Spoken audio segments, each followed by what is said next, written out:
A partir de este momento inicia Reporte Especial por Corrillos. Bueno, estamos en Reporte Especial, un programa que tiene una presencia nacional, y hoy tenemos una invitada de lujo, una de las mujeres que ha hecho historia en el país, no solamente desde el punto de vista de la política, sino de sus afectos, de lo que significa ella para las mujeres como un ejemplo importante. Y ha trascendido de lo regional a lo nacional. Qué orgullo de verdad hoy tener a Dilian Francisca Toro, con quien tengo que reconocer que hice una muy buena amistad cuando estuvimos en el Congreso de la República, cuando sacamos adelante la Ley 1438, la última reforma al sistema de salud en Colombia, una ley que tuvo unos avances muy grandes, pero que desafortunadamente, como sucede con muchas de las leyes, no se reglamentó y por eso hoy seguimos en la discusión de la atención primaria en salud y otras cosas. Bienvenida, doctora Dilian. Esta es una entrevista que no solamente va a mirar lo político, sino va a mirar la persona, el ser humano que es Dilian Francisca Toro. Bienvenida. Bueno, un saludo muy especial a ti, Holger. Fuimos compañeros y trabajamos mucho por la salud de este país. Como usted dijo, la reforma 1438 fue muy importante. Yo creo que es la mejor reforma que se ha hecho al sistema. Allí hablábamos de atención primaria, desafortunadamente pues no se le han dado los recursos necesarios para poderla implementar, pero bueno, ahí vamos porque yo creo que tenemos que mejorar mucho el sistema, pero por supuesto construyendo sobre lo construido. Bueno, yo quisiera empezar pidiéndote que nos cuentes quién es Dilian Francisca Toro, nacida en Guacarí, en la provincia del Valle del Cauca. Te conocemos como política, como gobernadora, como senadora, pero ¿quién es Dilian Francisca? ¿Cómo llega a la vida pública? Pero ¿cómo es esa niñez, esa juventud en Guacarí? Bueno, primero, pues mi papá y mi papá era profesor, era el rector de la Normal de Guacarí durante 37 años, mi mamá una ama de casa, pero sobre todo dos personas que servían mucho a la comunidad.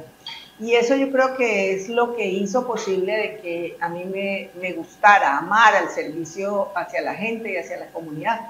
Eso fue cuando yo era pequeña, yo salía, por ejemplo, yo tenía 12 años, ahí empecé, salía con mi papá y mi mamá a hacer autogestión para pavimentar calles en Guacarí.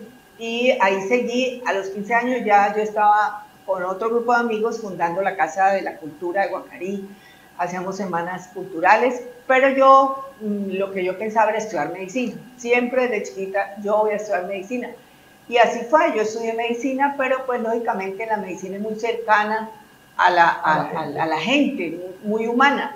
Entonces, pues yo atendía gratuitamente a todo el mundo, porque eso fue todo el tiempo atendiendo gente, personas pues de Guacarí. Y yo siempre digo que la política se parece mucho a la medicina. Yo soy reumatóloga y cuando viene algún paciente pues tiene mucho dolor porque es la artritis y entonces el dolor. Si uno no habla con el paciente, si no lo escucha, pues no le hace un buen examen físico, pues no puede hacer un buen diagnóstico ni un buen tratamiento. Lo mismo en la política. La política es de relacionamiento con la gente, la política es de escuchar, la política es de saber cuáles son los dolores, los problemas, y así de esa manera poder darle tratamiento colectivo, por supuesto, a veces también personal, a los problemas que tiene la comunidad. Entonces ahí yo seguí, yo no pensaba hacer política, siempre pues me fui a especializar, pensaba seguir en mi medicina, pero cuando llegué me dijeron que por qué no iba a la alcaldía de Guacarí, y pues bueno, ahí fue mi primer cargo público como alcaldesa de Guacarí, pero yo seguía haciendo mi trabajo como médica. Yo soy especializada en reumatología, iba 3 veces a la semana a Cali a mi consultorio a atender pacientes, y así seguí. Luego fui secretaria de Salud del Valle. Importante decir que cuando yo era alcaldesa, Caicedonia y Guacarí fueron los primeros municipios del país que hicimos el CISBEN. Yo ya yo era médica, conocí la reforma en el año 93 y ahí hicimos el CISBEN. Cuando llegué a la Secretaría de Salud del Valle, pues para mí fue muy fácil hacer la carnetización. Empecé a hacer el Sisbén, ya lo había hecho en Guacarí, y el primer carnet del Sisbén que se dio en este país fue en Guacarí, cuando yo fui secretaria de Salud. Ahí fui representante de los secretarios al Consejo Nacional de Seguridad Social en Salud. Bueno, después fui senadora, estando de candidata a la gobernación, porque yo fui candidata a la gobernación en el año 2000, fue mi primera candidatura en el año 2000, sí. Ahí yo había tenido problemas para tener bebé. Y bueno, ahí como que se me olvidó y me embaracé. Quedaste embarazada. Y anduve toda mi campaña embarazada, pues el tiempo que duré en campaña. No gané, pero gané mi hijo, que era lo más importante para mí. Fue como un milagro de Dios, Julio César. Y es mi niño, que hoy tiene 22 años. Y bueno, después de eso me fui para el Senado de la República, en el año 2002. Ahí fui senadora, me eligieron en el 2002. Ahí empecé, no podía ya ejercer más porque me obligaban a tener solamente Senado. Y en el 2006 me volvieron a elegir, fui presidenta del Congreso, creamos la bancada de mujeres, yo creé la bancada de mujeres, no sé si te acuerdas. Sí, claro. Allí hicimos la ley de la no violencia contra la mujer, la 1257, que fue ¿en el 2011? Eso fue en el 2007. Yo era presidenta, era el 2006, 2006 y 2007. luego ahí empezamos, como el 2008 fue que ya se aprobó. Pero pues las autoras fuimos nosotras y la que lo sacamos adelante fuimos nosotras en la bancada de mujeres. Y bueno, después yo estuve tres periodos en el Congreso, luego fui gobernadora del Valle del Cauca y bueno, hoy estoy aquí de presidenta del partido. Extraordinario, eso es una historia de vida que además tiene una connotación, y es que no es fácil tomar esa decisión de ser médico, de haberse especializado en medicina interna y después subespecializado en reumatología y volver al pueblo para ser alcaldesa. Una decisión que yo pienso que no toman muchas personas, pero eso es amor y afecto por su tierra natal y por servir a los demás. Y de hecho ha sido una historia de vida llena afortunadamente de grandes triunfos, con algunos sinsabores que da la política y que da la vida pública, pero afortunadamente hoy presidiendo un partido como el partido de la U, pero además un partido que se está consolidando mucho más en el contexto nacional y que creo que en Santander va a tener una mucho mayor presencia en esta próxima elección. Sí, de verdad que estoy muy contenta por las reuniones que realizamos. Primero la hicimos con concejales electos y ediles y luego con aspirantes, pero tenemos aspirantes a la alcaldía casi que en todos los municipios, una lista de asamblea interesante y también pues candidatos a consejo. Así que me voy muy entusiasmada. No, y los resultados pienso que van a ser muy importantes. Me acuerdo que en el 2015 tuvimos una presencia muy importante, que yo creo que ese es el momento de revalidarla. En ese momento una candidatura a la gobernación donde tuvimos 214.000 votos, donde colocamos 3 diputados, 31 alcaldes, casi 200 concejales. Yo creo que esto es un momento importante histórico. Pero vamos al tema nacional, que yo creo que es muy importante para quienes nos ven. Y vamos a tener candidato a Bucaramanga. Claro que sí.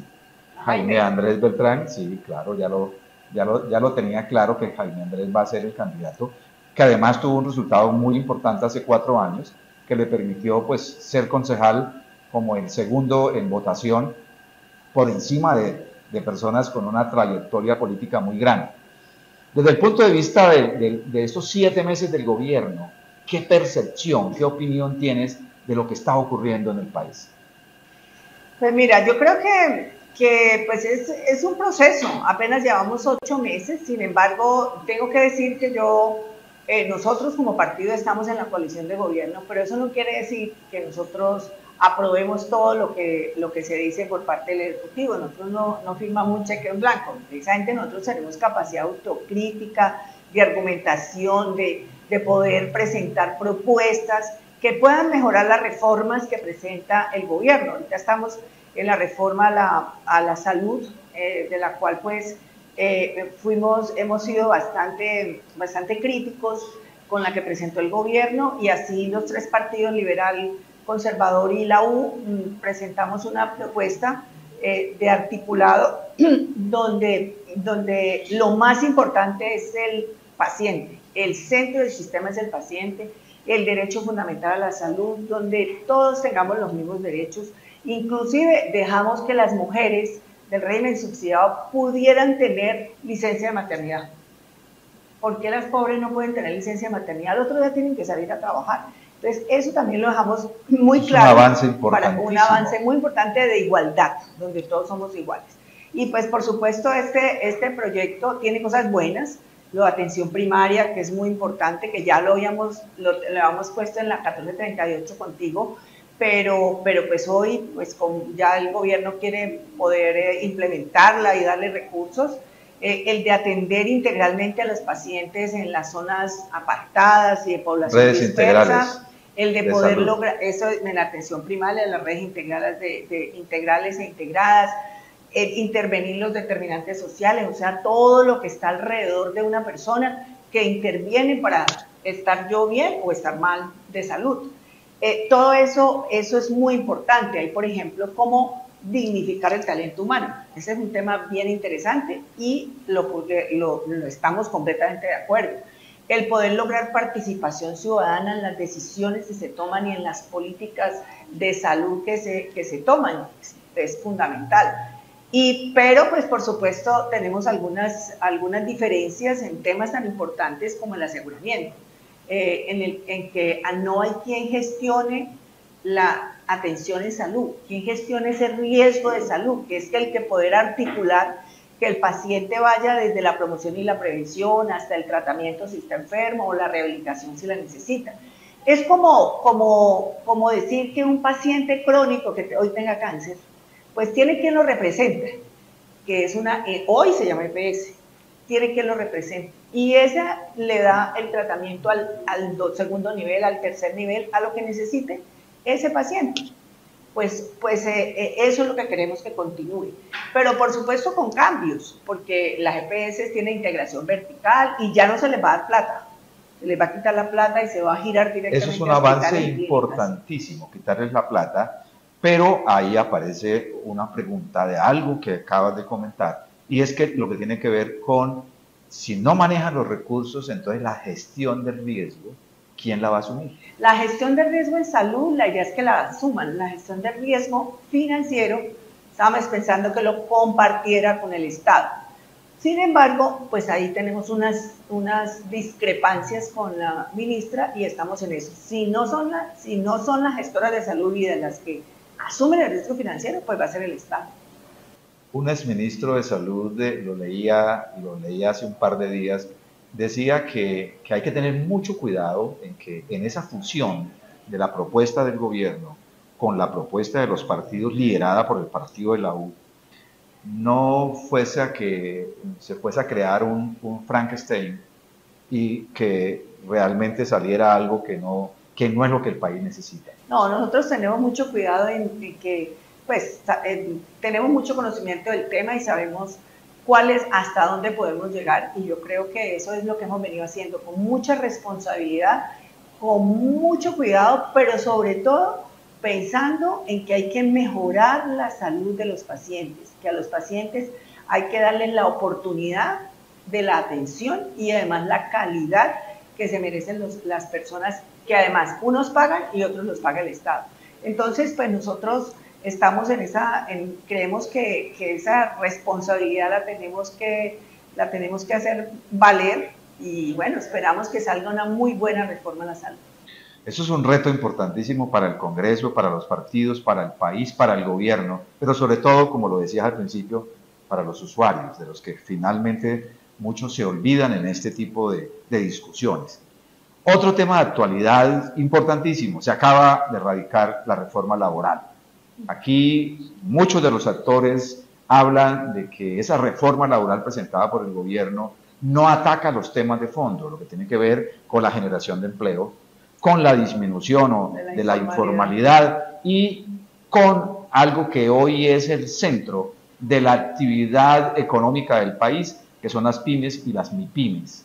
¿Qué posición tiene el partido con respecto Pues mira, a eso? nosotros tenemos mucha reserva con respecto a esa reforma. Ya el martes tenemos reunión de bancada y vamos pues a sentar nuestra posición, pero le digo mi posición pues particular. Yo también estoy de acuerdo que aquí no se crea empleos, no se disminuye la informalidad, al contrario, va a haber más desempleo y afecta, como usted lo decía, a las pymes y las mipymes, que son las que generan el 90% del empleo del país, donde se les va a aumentar la carga laboral de tal manera que van a tener que salir de muchísima gente. Y eso pues nos preocupa, porque estamos en una época de inflación, de hiperinflación, de problemas que se están viviendo todos los días de desempleo, que ha crecido además el desempleo. Entonces, pues tenemos preocupaciones. Por ejemplo, el sector servicios, el sector comercio, el sector agrícola. Hay que mirarlo distinto, porque no es lo mismo la actividad que ellos llevan a la actividad de una industria, no es igual. Sí. Entonces, nos parece muy importante que haya una diferenciación para que esos sectores que son tan importantes para generar empleo no se vayan a acabar. Otra reforma también, porque este es un momento de grandes reformas. 40 proyectos de ley están en este momento en ejecución, podríamos decir, en el Congreso de la República, pero hay una reforma que es la reforma pensional. Esta reforma pensional que tiene, desde la óptica de los expertos, cosas importantes, se avanza en temas importantes, también genera preocupaciones, porque lo que se está diciendo en algunos sectores es que se convertiría los recursos, al pasar un 80% por lo menos de los recursos al fondo público, a Colpensiones, esos recursos se podrían convertir en la caja menor de un gobierno o de unos gobiernos, porque no solamente sería para apalancar proyectos que podrían implicar un desfase en los próximos años de quienes están cotizando y no se podrían pensionar. Pues en eso es que vamos a tener mucho cuidado. Yo he preguntado mucho y le pregunté a la ministra que qué pasaba con el ahorro de los colombianos. Y lo que ella me contestó es que el ahorro de los colombianos pues era sagrado y que no, iban a poder, no se podían tocar. Esa es la misma posición que tenemos nosotros. El ahorro no se puede tocar, además porque cada uno de nosotros ahorramos y el Estado no se puede apoderar de lo que nosotros estamos ahorrando. Entonces, eso es lo más preocupante, que yo creo que no se va a dar, pero aunque venga en el proyecto de ley, nosotros no vamos a aceptar que el ahorro de los colombianos se toque. Entonces, por ese lado debemos estar tranquilos. Lo único sí que me parece es que el gobierno está queriendo pasar de los fondos de pensiones al fondo pensional de Colpensiones, está queriendo pasar las personas que tienen menos de 3 salarios mínimos. Nosotros creemos que debe ser menos de 2 salarios mínimos. Esa va a ser la discusión en el Congreso y la vamos a dar. Tiene algo muy importante que se tiene, es el Fondo de Solidaridad, en donde se le va a dar recursos a más personas de tercera edad, más viejitos, como lo llamo con cariño, se les va a dar más y con un recurso mayor de 223.000 pesos, que es por encima de la línea de pobreza que uno pues tiene en el país. Así que me parece que eso pues también es muy importante, eso es que le va a dar la posibilidad a todos los 3 millones de ellos que se les va a dar esa mesada, por decir algo, y que es su pensión. Porque, pues, de estas grandes leyes, pienso que es la ley que tendría mayor posibilidad de consenso dentro, sí, yo creo dentro que sí, del es Congreso. La que más tiene. ¿Y Plan Nacional de Desarrollo? Bueno, el Plan Nacional de Desarrollo ha sido problemático porque tenía muchas facultades abiertas al presidente, y en el Congreso muy raramente se aprueban facultades, y muchos fondos para contratar directamente. Entonces también eso ha sido, hoy era la discusión, yo creo que han disminuido ese tema de las facultades y de los fondos. Una gran preocupación que tiene el país hoy, y lo acabamos de ver, 28 de los 32 gobernadores este fin de semana incluyeron en sus redes el escudo de Colombia, libertad y orden. Vemos que los grupos al margen de la ley, de todos los sectores, se han disparado, que hay grandes preocupaciones con el tema de la siembra de coca en el país, de la posición del gobierno con respecto a esto. ¿Qué percepción tienen? Mira, yo creo que pues es muy loable lo que el presidente quiere hacer de la paz total, y que esa paz total también se lleve no solamente a los grupos políticamente armados, sino también los narcotraficantes y delincuentes que puedan someterse a la justicia, y así de esa manera pues poder no tener más esas bandas. Pero realmente esa buena fe del presidente ha sido asaltada, yo creo. Ese clan del Golfo con el tema del Bajo Cauca. El Bajo Cauca ha sido muy duro, muy difícil, y yo creo que la decisión que tomó fue la que se debía de tomar. Y cuando los gobernadores salen a decir libertad y orden, pues yo inmediatamente, claro, es que nosotros, primero está la autoridad, primero está la seguridad de la gente, primero está la vida de las personas. Entonces yo creo que primero hay que hacer tener fortaleza en la seguridad, y después sí tenderles la mano a los delincuentes. Bueno, y después de esta brillante carrera personal y política de Dilian Francisca Toro, ¿qué viene en su vida? Pues mire, yo ahora estoy fortaleciendo el partido, estoy tratando de que podamos sacar el mayor número de gobernadores, de alcaldes, de concejales, de ediles, de diputados. Ese es mi propósito en este momento, y pues espero que podamos tener esa cantidad de personas para fortalecer esa estructura que se puede tener para cuando lleguen las de Senado y Cámara, que aquí en Santander la idea es que saquemos también muchos alcaldes para poder lograr que en las próximas podamos tener representante a la Cámara y, ¿por qué no, un senador de la República? Bueno, ¿y la gobernación del Valle? Bueno, eso todavía no lo he decidido, tenemos que esperar. Por ahora estoy en el partido. Como siempre, un placer tener una invitada de lujo como la doctora Dilian Francisca Toro. Qué gusto poder compartir en Reporte Especial. Hoy tenemos de verdad el placer de tenerla aquí en Santander, aquí en Bucaramanga, acompañando a los grandes líderes de este departamento. Hubo presencia de todos los 87 municipios del departamento, con concejales, con candidatos a alcaldías, con candidatos a asamblea, y es un renacer del partido en el departamento. Encantado de tenerse por aquí. Siempre acuérdate del lema de los santanderianos: quien pisa tierra santanderiana es santanderiano, así que bienvenido. Bueno, muchísimas gracias. Un saludo muy especial a todos los santanderianos que nos ven, y bueno, y gracias a ti, Holger, por la invitación. Bueno, entonces, para finalizar este programa, queremos decirles: Reporte Especial siempre estará los jueves en la tarde, con presencia de los grandes líderes de este país, de las lideresas y líderes de Colombia, con presencia no solamente de los políticos, sino adicionalmente de quienes construyen patria, quienes construyen un país como el que queremos nosotros. Gracias a todos y nos veremos la próxima semana. El anterior programa fue producido por Corrillos.